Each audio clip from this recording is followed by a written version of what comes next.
కష్టపడి పైకి వచ్చినటువంటి వాడికి రాజకీయాల్లో దాని వాల్యూ తెలుస్తుంది, ఆ పదవి విలువ తెలుస్తుంది. ఇక్కడ అయాచితంగా లబ్ధి చేకూరినప్పుడు అది వాల్యూ కట్టుకునే పనిలో ఉన్నారా?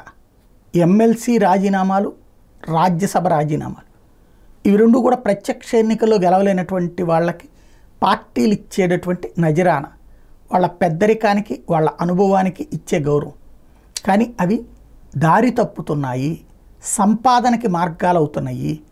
డబ్బులు పెట్టి కొనుక్కున్నోడు ఆ పోస్టులు వదలట్లేదు, కానీ డబ్బులు పెట్టి కొనుక్కోవాలనుకున్న వాడి కోసం ఇప్పుడున్నటువంటి వాళ్ళు ఆ పదవుల్ని త్యజించటం లేదు, అమ్ముకుంటున్నారు అన్నదే కార్యకర్తల్లో ఉన్న ఆవేదన, ఆగ్రహం. ఎందుకంటే ఇవాళ లెక్క ఎమ్మెల్సీకి అయితే 20 నుంచి 25 కోట్లట, రాజ్యసభ అయితే 150 నుంచి 250 కోట్లట. లంసం ఎవరైతే రేపు పొద్దున వద్దామనుకుంటారో వాళ్ళు ఇక్కడ 2 కోణాలు చేయాలి. ఇప్పుడు ఆంధ్రప్రదేశ్లో ఎన్డీఏ కూటమిలో ఉన్నటువంటి పక్షాలను ఒప్పించుకోవాలి, దానికి కొంత నజరానా ఇచ్చుకోవాలి వాళ్ళకి.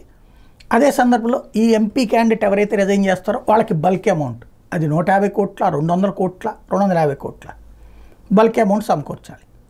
ఈ పార్టీల అండెందుకు?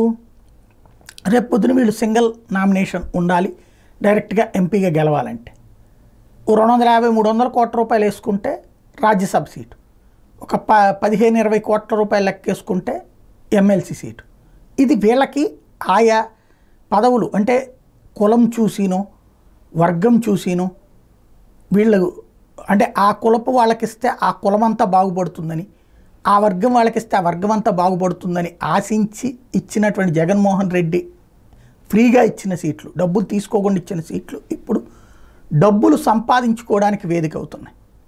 ఇది నైతికమా అనైతికమా అంటే సమాజం నైతిక అనైతికల రీత్యా ఓట్లేస్తుందా అన్న దాని చుట్టూ నడుస్తుంది.